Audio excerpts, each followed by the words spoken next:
my one client that we're great friends now, her mom actually said to me, can you please tell her to stop gardening because there's way too many plants now and she needs to stop buying plants. And I was like, sorry, I do tell her to stop. Yeah, I opened the door, but she walked through it. Yeah. She ran and she's gone. She's not coming back. So I'm sorry. Welcome to the Beet Podcast. I'm your host today, Jacques, aka Jacques in the Garden, aka the Garden Hermit. And today we have a very special guest on. I have Chia-Ming from Coastal Homestead on YouTube, Instagram, and she is a gardener and a homesteader and also a garden consultant and designer and installer. So you kind of do a lot of different things in the gardening world. So why don't you introduce yourself to everyone, what you do and what you're all about. Hi, Jacques. I'm so glad we finally get to do this face-to-face because I know it's usually through text and DMs. But I have a unconventional start like you into this creator gardening world. And I used to be in finance for 17 years. Then the world hit pause. I am a lifelong gardener. When things slow down, I actually scrapped my front lawn, replaced it with food crop, and I met neighbors I never met before. So a light bulb went off, and I was like, oh, I can do this for other people. And that's kind of how I rolled into Coastal Homestead as a business where I design and install in LA and Orange counties and not that far away from you. But the creator side was a happy accidental mistake in a way. Instagram was only supposed to be my internet billboard for what I do. And all of a sudden, I was helping people grow at home, very similar to you. So I think we have different disciplines, but similar, unconventional how we landed where we are. Yeah, I think both of us, I guess, started off around the same time. Sometimes you need something big to happen in order to push you out of your comfort zone to try something different, right? And so, gardening was definitely the beacon for me, and it's what drew me in to find something to be passionate about. A great time to do it. And as you started, I'm guessing you probably started off as just a gardener for yourself, right? Was that like your initial goal? Yes. Was to just grow produce for you and your family? Yeah. So the actual account, if anybody actually went back and scrolled through all of it, it was supposed to be just my personal documentation of how I was going to try urban homesteading at home.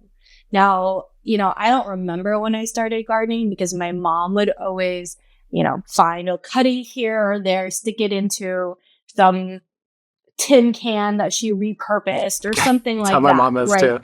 Yeah, like I think it's very much the immigrant life. Like you just get it from this friend or that friend brought it from somewhere, right? And you just don't question where it came from, right?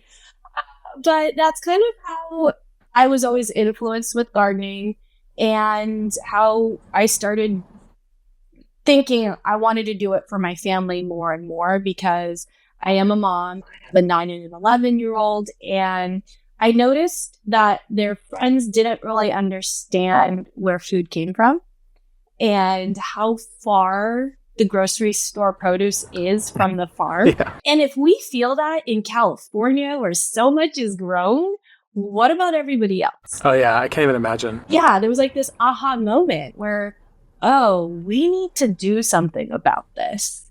And I actually now teach out at their school. They've hired me on to do, garden education once a week. I teach, we set up a buddy program, actually. It's really interesting where we have an older child kind of chaperone and mentor a younger child, and they're learning together. Oh, that's super cool. Yeah, I think as gardeners, we intrinsically already know how therapeutic and how beneficial, and we naturally just want to share. Like I personally like to grow so I can share. It's like, it's a proud moment where you're like, let me hand you this tomato I grew. Like I birthed this thing almost.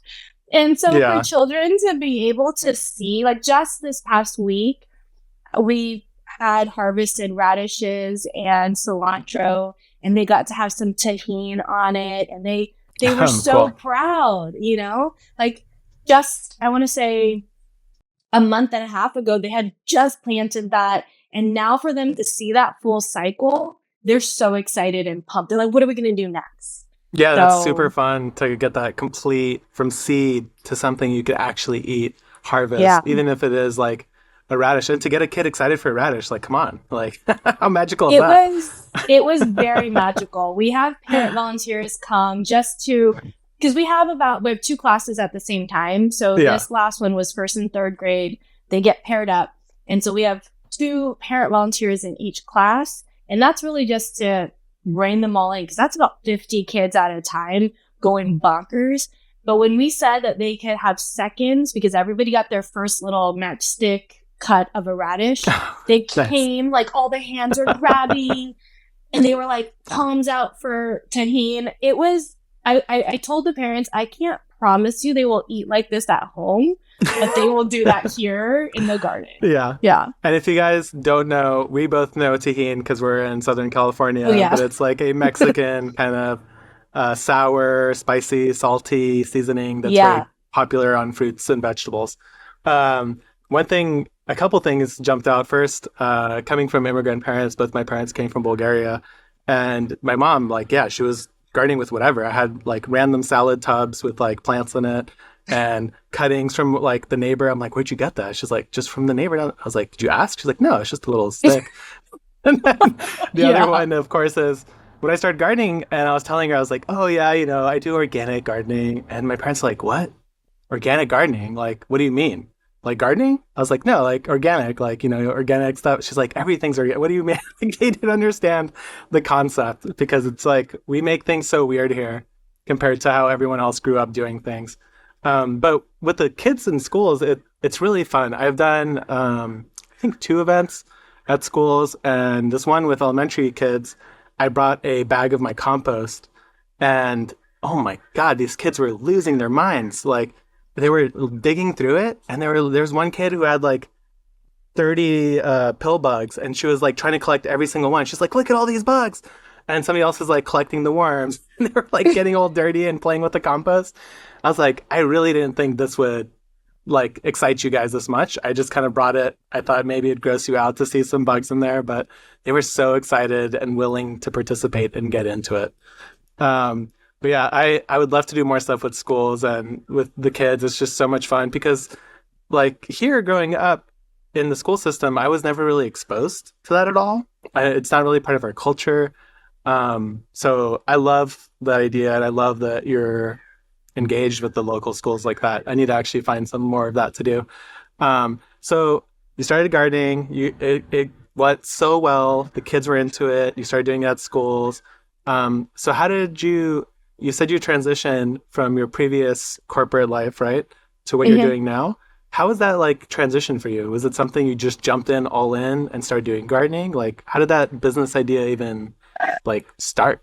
Yeah, so it was July 2020, and I was just harvesting, gardening, in my front yard, meeting neighbors. I lived there about a year. And our original plan was, after a year, you renovate the inside. Well, everything was too expensive. And so I scrapped the front lawn. And when I was growing everything and meeting all these neighbors, they were like, that's how tomatoes grow? That's how beans grow? And in my head, I was like, duh, because you only know your world. And so, you know what you know. Yeah, and so I was exposed to so many people who had no sense or clue of how vegetables grew. And to me, like I said earlier about, the grocery store and how far we are from our food, it was just mind-boggling that some kids today don't know that vegetables aren't supposed to come in plastic. Like, they don't just appear in plastic containers, So yeah. It was those aha moments that I was like, okay, maybe there's something here. Also, I will add, so that was 2020. I turned 39 in 2020 when the world shut down. And you kind of have that, what am I doing with my life moment? And so I said, okay, I'm going to give myself 9 months. So from July to like April, or till March was my 40th birthday. And I'm going to try to do this at night. I'm going to see what happens by building this design business that specialized in growing food. And so I would do my day job remotely. I was in finance like in Excel spreadsheets day and night, right?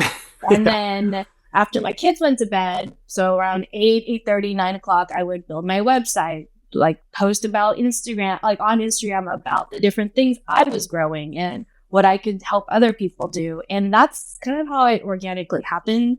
And then in March, I turned 40 and I was like, okay, I hit all the goals I had said I was going to. I actually had clients that were not friends who didn't know me and wasn't like a pity hire, right? Right. And I had leads coming in from Instagram. It was just very like a moment where, okay, if I don't try this now, I don't know that I'm going to get another opportunity to really break out of routine. And, you know, I might be good at my job at finance, but it wasn't something that was very fulfilling or felt like I was leaving the world in a better place, right? So that's kind of how it progressed. And I will say my finance background, I also have an MBA in entrepreneurship and all that stuff. Okay. So I've always wanted to be an entrepreneur and I've always tried different things, but nothing stuck long enough where I felt, and they always say this about as a creator, right? Pick a niche that you could just talk about. And yes, I had patented a baby product in the past. So I've gone through and brought it to market, right? I've done that. Wow. But I got out of the baby stage and I don't want to talk about babies. Love them, but I'm done personally, right? Yeah. So I had all of these different learnings that I was able to apply to this business. And one of the reasons why I felt comfortable enough to make that leap was I could project my revenue for Coastal Homestead to match or surpass my 6-figure salary. And so that's when I was like, okay, I see it. Now is the time to jump, because it got to a point I couldn't do both. And here we are. So. Yeah, I mean, that's probably the path you took, while doesn't seem conventional, is probably the best path, because I would imagine that most people who would start with just gardening and then try to turn it into a business would actually have a much harder time, because the complexities of doing all like your costs and your scheduling, and you're a very organized person. I could tell from like just how you organize your garden and how you're able to maintain this business. You have to be somewhat organized, right? And so it's cool that you picked up all these valuable skills along the way that ended up supporting the passion of what you enjoy doing. And even for myself, like my past being in like PhD program, 0% direct relevance to what I'm doing today, but I learned plenty of skills along the way that helped me with teaching and research and the business side of stuff. And so it's always interesting to just hear the path that people take. So you initially started off with word of mouth, and then from there it just snowballed with Instagram and probably from referrals. That's really cool. It's one of those things that I've seen and I've always been curious about. How does it function? Like if you're a garden installer, does it usually start with from scratch? Like, do most of your clients have zero experience gardening? So some have zero. But I would say majority come to me. Almost every single one says, I can't grow anything. I kill succulents. I need help. I've tried. And usually that's when I come in. And I mean, you're an experienced gardener too. You can probably identify very quickly your soil. You just got the bagged stuff and that was it.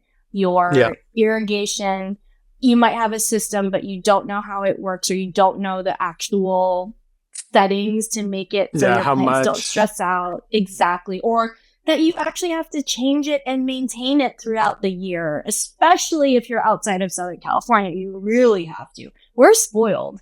We can kind of set it, and we can get away with it, you know? I was telling somebody I could plant garlic October, November, December, January, and it'll all come up fine. Like, it's sometimes it feels... I sometimes I obviously appreciate it. I know, and it feels like I'm cheating. Other times I'm like, I kind of hate it because it's never going to force me to be organized, because I don't need to be. Like I could totally fly by the seat of my pants in the garden and miss windows and still be fine. So that is a very fortunate thing about where we're at. There's a lot more flexibility. And also for people who are just starting off, and like when you do install a new garden, it's probably really nice to know that like they could have a failure and it's not going to be the end of the season. Like you can just go back and help them and they could still have success in that same year. So I could definitely see that being really stressful if you're like in a zone for, it's like your tomatoes will fail. I'm like, okay, well, like we don't have time. Sorry. Like, I'm sorry. Yeah. So that must be interesting. What do you find that most people struggle with? So I think for them is actually not having a good plan with the setup, because if you don't have good soil or you just depended on that bagged stuff and that's it, and you didn't add any amendments, even if you didn't get, even if you got watering correct, even if you got placement correct, the rest, it's still going to struggle, right? And so I think getting the setup is actually the hardest part. I see. So where I come in is often I'll set up the whole thing, and I like to say that I sit right between production and aesthetic. So there's all sorts of different gardeners that are one side, they're like production only. I don't care what it looks like. Then there's the I want it pretty, like it needs to be magazine worthy. Mm-hmm. So I like to say I'm kind of right in between. So you get both. It's not, that's cool. You're going to have seasons, right? So there's going to be a time where the plant doesn't look so good, but that's normal, right? So that's also in the teaching. But so what we do is, I don't personally like maintenance myself. I am not a daily, weekly kind of maintenance person. I like to put a lot of effort in planning in the setup. And then I'm like, here, Mother Nature. And I'll still go and check and things like in my own garden. So I reflect that for my clients as well, because we all live busy lives. It's not like this you don't want to only thing. Set up something that requires you to go out there for hours every day just for it to work. Yes. Like it's also beneficial to everyone. Yeah. 100%. And we aren't just designing the garden and having something there. We do have one client where we do the entire thing for them, where we come and we maintain on a biweekly. So we do offer that. But most of our clients want to learn how to do it themselves. And that's cool. From a business perspective, some people think that we're shooting ourselves in the foot because there isn't that maintenance. After they learn, they don't need us. But my overarching goal is that you learn, and then I can wean you off and you're on to something bigger and better, like on your own. But so our maintenance program is more a seasonal maintenance. And in Southern California, it's kind of, we might do a mini refresh is what we call it, right? So right now we're putting in fall, winter, but there's still how many days left of the year that we have for cooling down? And then it's still not going to get hot yet. So we'll probably do a optional mini refresh in January, February to squeeze in just a little bit more before it gets hot, right? So it's like succession sowing for those who are really familiar with gardening, right? We can do a succession, would be a mini, but usually it's twice a year. We'll just do a big refresh. We come in, we scrap all the dead stuff. We add more soil, premium soil, organic, and then amendments because all your plants have eaten it all up. Used it all up, and then plant. We'll provide all the plants, so it's full service. Yeah, that's cool. I would imagine you're right. Like in a business sense, maybe that can feel bad, but it would feel so gratifying to know that somebody like is now walking away a gardener and not just a customer. Like they're also like now they have the skills and they feel confident in their garden. And they could grow their own food, and that on its own is like a huge win for everyone, like beyond the business and just the world itself.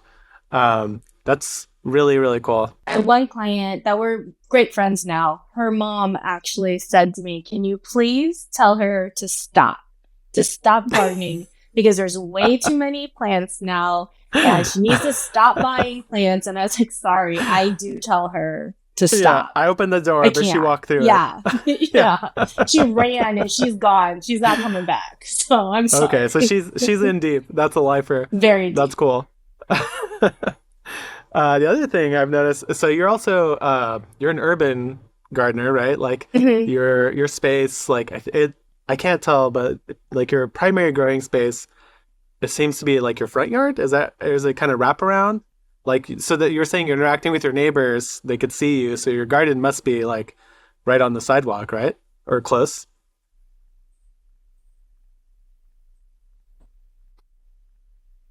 Yes. Yes. So my to give perspective, because I know we have listeners from everywhere.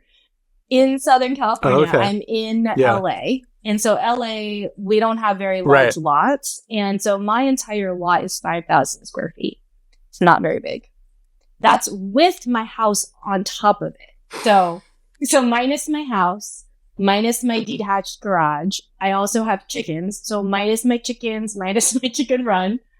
I actually Yeah. never measured the entirety. I think the front might be 20 by 30. That's it. And that's including pathways. So I don't know if I would say I'm organized, but I'm very Yeah. good at finding little spots to put plants. And I maximize in as organized of a way as I can. So in that sense, I'm organized. But I actually grow on concrete Right. in the back because when we bought the house, the previous owner actually has concrete pad throughout the entire backyard, hmm except for about like a 6-foot perimeter, right? Oh And boy. this concrete, because I did take I've out pulled a some lot of of it, concrete I and found it's a out nightmare. that It's the so concrete expensive to is throw away. probably It's about 8 to heavy 10 inches deep. and I hate it. I It's wish I could so rip out all the that concrete probably like would randomly around here. And I've done like it's multiple loads of them. I'm like already a couple yes. $100 deep. I'm gonna be in the thousands by the time I finish getting rid of this dang concrete. So that's unfortunate. So what do you do? I grow on top. So I actually have Okay. the epic gardening beds that are the tall ones. Okay. Yeah, like the 30-inch. Yeah, so that way there's still plenty of root space for Yeah. the big tomatoes or anything like that.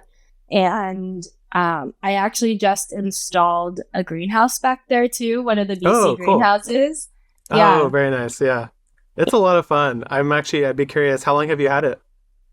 So I actually partnered with them for Pasadena Showcase House earlier this year as a design thing. Oh, that's right. I remember And seeing that. yeah, and so now that greenhouse, we put it up and we took it down and then we drove it Nice. over to my house. It's sat in a room for disassembled for Yeah. probably 2 or 3 months because I had to commit to not taking out concrete. I was just back and forth, back and forth. But to remove all the concrete probably and dispose it would probably with labor and everything would probably cost me Oh, like God. $10,000 maybe. Yeah. So, and then I have to backfill with soil and everything. So hmm I just said, you know what? I have to commit. It needs to get out of my house and up. So it's up now.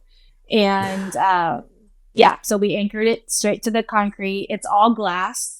And Oh, cool. do you remember which one you have? I don't remember which model yours is. I want to say it's just traditional, Okay. where it's just like a eaved roof, standard roof. It's glass walls and then it's polycarbonate roofs. Oh, And okay. it's 10 by 12 or 8 by Okay. 12. No, it's 8 by 12. That's Yeah, right. mine's 8 by 10. And mine's all glass all the way around. So I was very we were very slow, moving very carefully Yeah. to cannot drop this.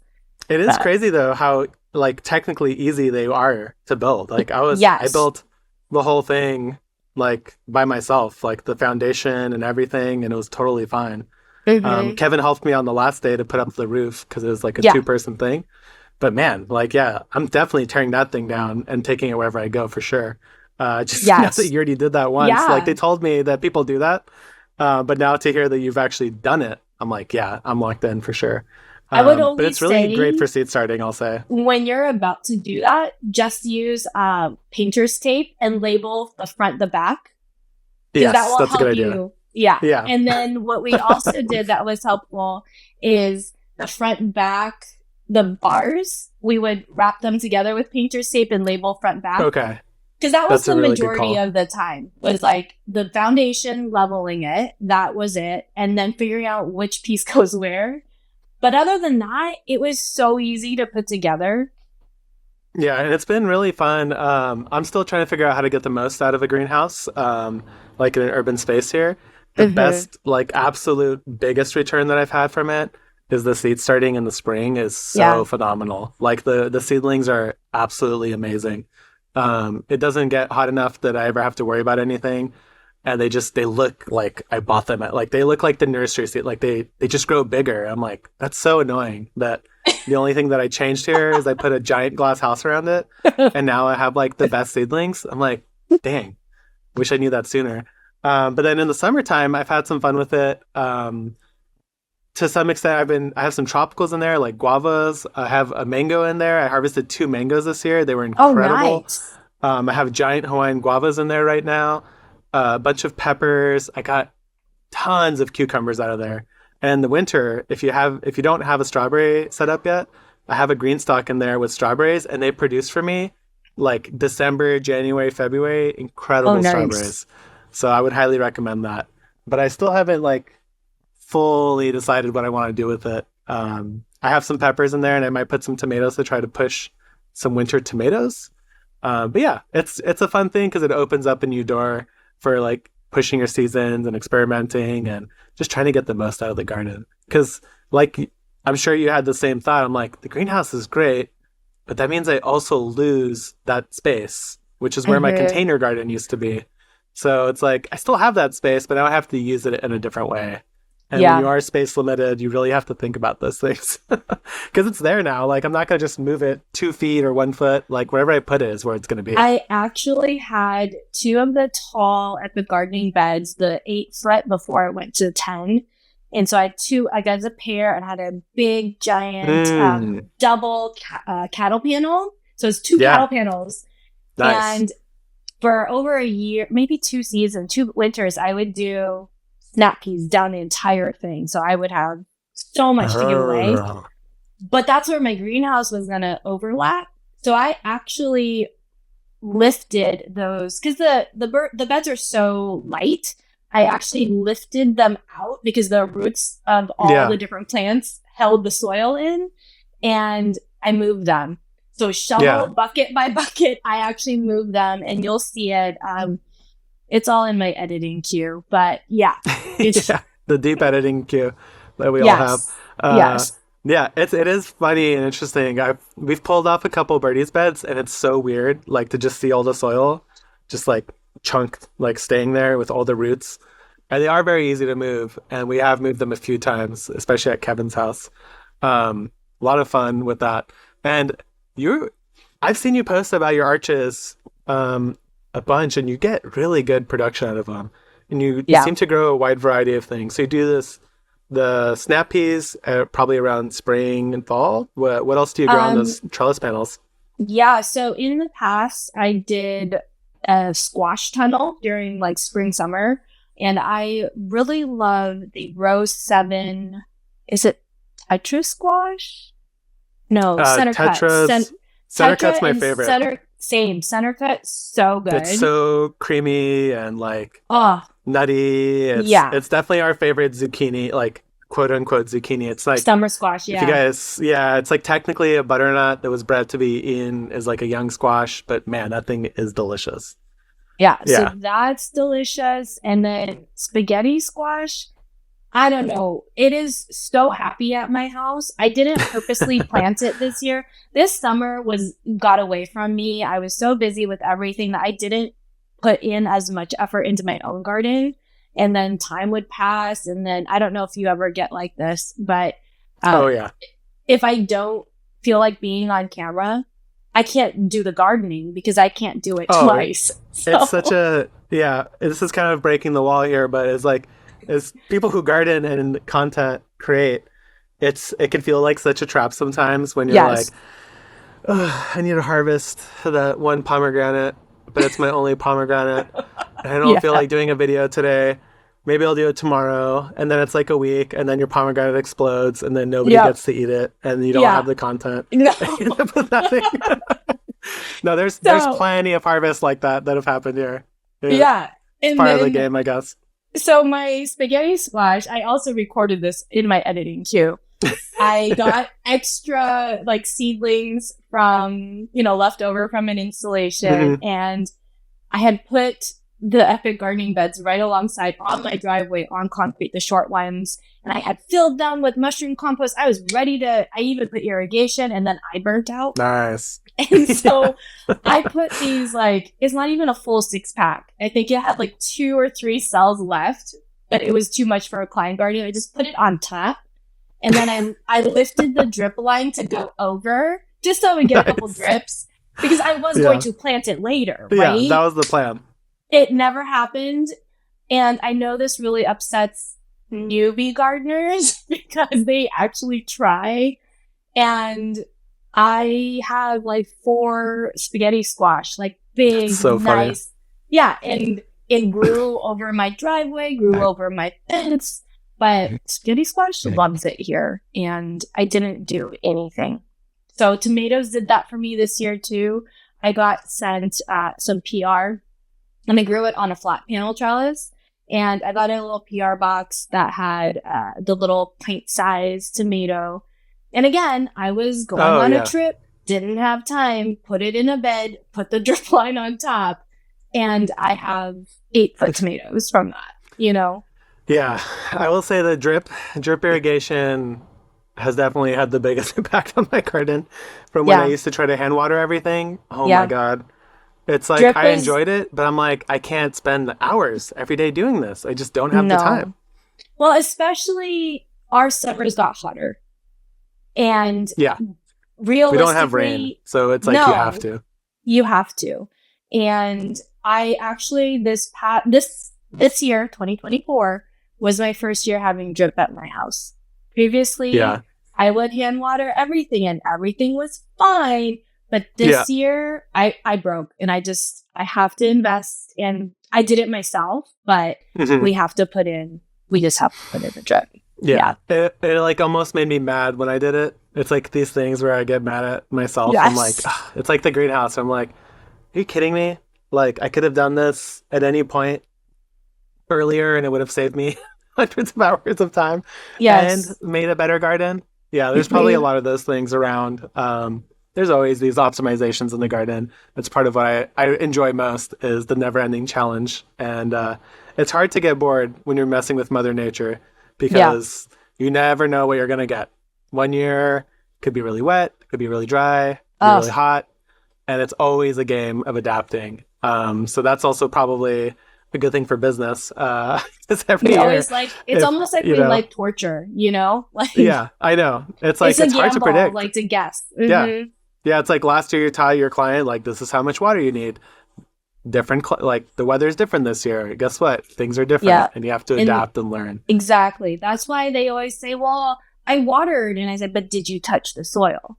Did you feel it? Like, it might. Is it enough?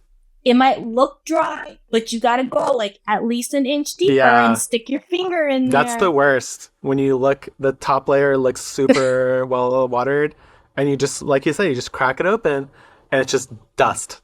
And you gotta look. You have to make sure that your watering is working. Mm-hmm. Absolutely. One of the other things I know that you're big on is kind of like the edible landscaping. So it's part of your design, right? Like, you were talking about, you like to meet in the middle of aesthetics and production. So I'm guessing like the edible landscaping is a big part of that factor. It is. And I purposely mix flowers, ornamentals, and food. So, for example, I just worked with Monrovia to do a hydrangea and blueberry hedge. Oh, cool. Oh, that's smart, because they're both acidic, right? They're both acidic. Never thought about that. Yeah, and if you pick the right varieties, form, size, shape, you can kind of match that, right? And interesting. Yeah, and in our zone where we are, the blueberries don't really fully go bare, and the hydrangeas kind of go bare, but not fully. And we get an earlier harvest, and then you get, it's just a really nice pollination situation as well. And it's just attractive. And the blueberries have like a little bit fall foliage, as much as Southern California can get. Yeah, mine are like a little bit reddish right now, but not dropping their leaves. Exactly. So I'll do things like that to make it where, okay, if you want a shrub or if you want a hedge, let's see if we can put an edible that you might like. My dog actually sneaks out a lot of them herself. She goes and eats all the blueberries. But yeah, and then for example, if someone wants a tree, I'll say, well, what about a fruit tree? However, let's talk about which fruit tree, because if it's in the front, your trees that drop and are bare during our quote unquote winter, right? You have to be okay with that, right? You have to be okay with the dropping. However, you might be well rewarded in spring if it's like a peach and you have an amazing show of flowers. Oh man, yeah. Right? Those are really beautiful. That's great. But if you're the type of person where you can't tolerate a bare, dead-looking tree, then let's put a citrus tree or a guava tree, something that's going to stay evergreen for you.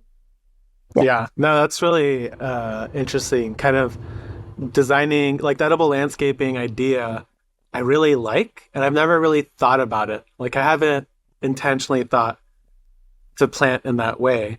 But even like at Kevin's house, for example, we planted the citrus row and we planted them really close to each other, and they're kind of becoming like a green wall now. It's almost like you planted a hedge, but instead of just quote unquote a useless hedge, it's not useless. There's other impacts of plants, but it's useless. You know, whatever.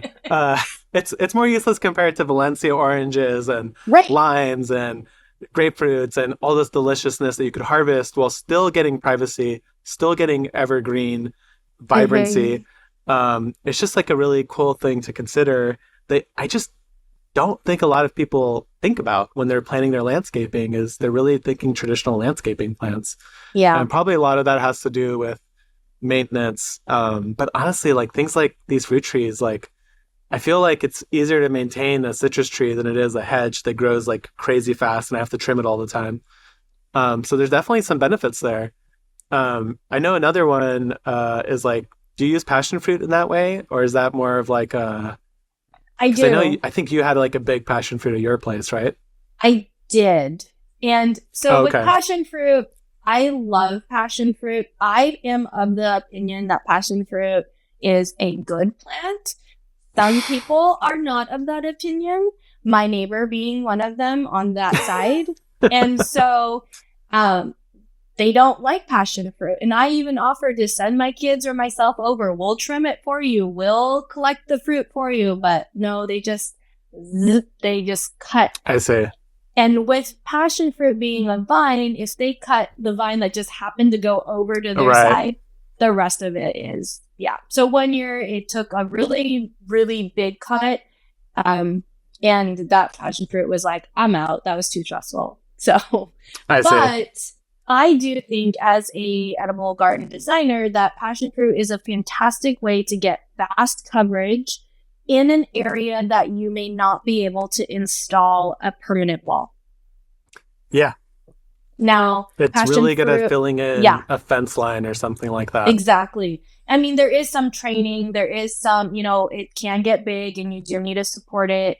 But it is a great way to get something fast and edible. And the flowers are pretty. It's evergreen, and the bees, it supports the pollinators. And I don't know, passion fruit's at least $4 a piece at the store. And it rains passion fruit if you have a vine. Yeah. So you're literally growing money. Like you can let your kids or somebody put a stand out front and charge $2. Totally. It's just... They would crush. Yeah. Yeah. Oh, and then I heard there is actually a new passion fruit coming out in 2025, Star Roses and Plants, and it's going to be a more compact variety. So instead of like 20 feet long, it might be like a 6-footer. Yeah. Yeah, I will admit, like, I love the look of it. I occasionally do like the fruit. I don't know why I have to be in the mood to want it. But man, it is a vigorous thing. I planted it next to my chicken coop. I have a fence there, like enclosing the chickens. And it's fun because the chickens like eating the leaves. So that's great for them. It provides shade in the summer for them. But then we'll trim it and it'll just grow. and it'll just grow and it'll start overtaking. And so it's like, it definitely requires some work. Mine's actually to keep my chickens from wanting to go over to my neighbors. So it grew all nice and thick. Nice. Yeah. Yeah, it's a great chicken plant if you guys have chickens. So citrus is a good one. And I think you mentioned guava is another like ornamental kind of landscaping plant. Are there any others that you kind of go for? Like kind of, the blueberry hydrangea, I love that combination. That sounds like really interesting and smart. But is there any other kind of like combo or like specific plant that you like to reach for in this world? Not particularly like specific, aside from anything that you like to eat. Yeah, the fruit trees and stuff. Yeah. Fruit trees are nice. And they're such a cheap investment if you get bare root. That's true. And yeah. It's hard to get a better return for your money than a fruit tree because they could live for decades. And that's why I say passion fruit, because the passion fruit vine might cost you, if you're baby one, $15 up to $70. Totally. In one season, you've made your money back. Yeah, 100%. So yeah, it doesn't even need that much water, by the way. It's like once established, it does. Mine isn't on irrigation. Yeah, it will find it. The roots will find it on their own. And because you have it by I don't know if you've thought about this, but because it's by the chickens, it's just so happy because it actually likes to eat. And so mine are by my tons chickens of too. Nitrogen and from all the chicken poop. That's why I planted 5 fruit trees in my chicken run, specifically so that they could provide shade for the chickens and also get all the nutrients from their manure. So that's been really fun. I still need to figure out how to manage it better. But yeah, it's really fun and interesting to think about these things. And of course, there's like classics like, rosemary is a beautiful plant that's also delicious edible. Yes. Yes. And actually, you make me think about something else, like thinking of designing gardens and edible landscapes. I actually really like these deciduous trees. I've started adding them into my garden because it's actually kind of a cool thing if you can figure out the light in your space. You get the benefits of the fruit tree in the summer, and in the winter, even though in San Diego and Southern California it's weird, eventually they drop their leaves and now you have all the sun back in your garden. So you can actually totally work with it and get a little bit of shade in the summer that's beneficial, get full sun in the winter time and plant around it. So there's a lot of ways to get really creative in designing a garden and in designing an edible landscape like that. So that's been like a really fun thing to play with. Yeah, and even those who can't plant into the ground, like planting it in a wine barrel. We have a client to extend, because her garden is right up against her garage, and we didn't want to worry about roots and things like that. And then there's also foundation. Oh, sure. And so we put blackberries in a big wine barrel, and it's super happy. So it's things like that you can get really creative. And especially in Southern California, where our issue isn't lack of heat or sun, it's too much. Like our plants will get burned. And so it's like, how do you use these buildings? How do you use other plants, like you said, to help shade? Because when it does get scorching, that is really important. And I'm sure just like San Diego, LA is so vast in the microclimates are insane, probably, especially in LA. You have a lot more, I mean, we have a lot of topography, but you have a lot more like intense topography than we do. Yeah. So I am about a mile from the ocean, hence Coastal Homestead. Yeah. And I actually am excited for my greenhouse because my area, I can probably count on my hands how many days over 90 I get. It's not very many. Oh, it's the same here. I'm about a mile from like the bay, like 2 miles from the ocean or something. Yeah, so we deal a lot with powdery mildew and the marine layer. That's a favorite here. Yeah, it's perfect for humans, I always joke. Oh, yeah, it is. But for my tomatoes and like the heat-loving peppers, it's not good. This year, I think I got like 4 okra. I'm like, why did I even bother? I know it's not hot enough. I love okra, but I just have to buy it. I try it every year, and then some years it works. I'm like, yes. and then most of the time it doesn't. Maybe we should try it in our greenhouses this summer. Yeah, I could try it. So it definitely gets hot enough in there. That's one of the fun. I don't know about fun, but one of the challenges in the summertime is that thing can get up to like 130, even if it is only like 85 outside. If you don't remember ventilation and airflow, so I threw shade cloth on mine. You're gonna laugh, but I might have to. We'll see. So we actually don't get very many days over 80 even, but oh wow, my greenhouse is sitting on 4x4s, right, as the foundation base, and it's not flush to the concrete because we had to anchor it to the concrete. So I have about, I would say, 1.5 inches of gap. Oh, okay. And so I'm actually going to leave that gap because I think with airflow, it might help to keep it going. So we'll see. Hopefully we'll be able to get, even if the door is closed, there'll be a breeze, or I might just have to leave the door open and see what happens. Because do you have vents on it? Yeah, there's the auto vents at the top. But unless we put a fan, I don't have a fan in my model. So yeah, same. I added like a little fan near the front to just blow air, but it's not an exhaust. But even with that, you will need a fan for your seedlings. I will say that because they will get all weird. But yeah, it'll be really fun to see how you make use of that space. I'm very excited to see what you do in the summer, what you do in the winter. Because I think like those are now you're going to figure it out, I guess. Yeah, definitely this winter, I'm probably going to load it up with my dahlias because what I noticed, and since you're in the business of content creation and education, I noticed that there's a gap for non-Pacific Northwest dahlia growers and people who have like no frost, right? Frost. Right.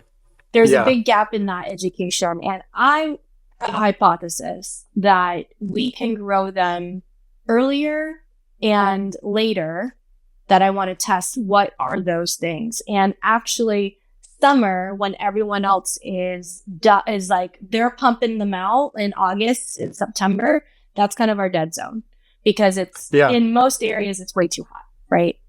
Unless you throw a shade cover. So that's going to be my fun. Testing. Yeah. Just kind of, like the research side and the experimental. Yeah, absolutely.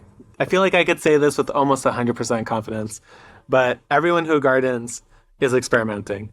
Everyone's running little experiments. Like it could be as tiny as like, oh, I wonder if I just splash that with like a little bit of water, if it's going to do fine. And like people do that all the time in the garden. I think the difference is that like even myself, I do it all the time, but I never like actually try to take notes of what I'm doing. I'm just observing. I'm like, oh yeah, okay. And then I forget that I even did it. But everyone's always experimenting in the garden, pushing things, trying things. And I actually really like dahlias as well. I run into the challenge of them taking up edible space. But I try to grow a couple every year. And this year I even planted one from seed, which was fun because you never know what you're going to get. But yeah, that'd be really interesting. I'm curious to see what your windows are because I haven't even paid that much attention to it. But this year I did not do that well for my dahlias. I don't know why. But I will be going more next year. I actually just talked to Galena from Microflower Farm. And we're good friends. Man, she was just telling me, she's like just got her new space and she's about to put in like thousands of dahlias. I was like, she's a hard worker. That's for sure. Yes. But yeah, I definitely have to check out some of her dahlias too. But yeah, it was super fun chatting with you today and talking. For me, it's like fascinating to learn about like the gardening, edible design business. And I think a lot of people would probably be curious to get into it as well. So it was really fun chatting with you today, Chia-Ming, and definitely check out Coastal Homestead. Check her out if you guys want to hop on a garden. She's here.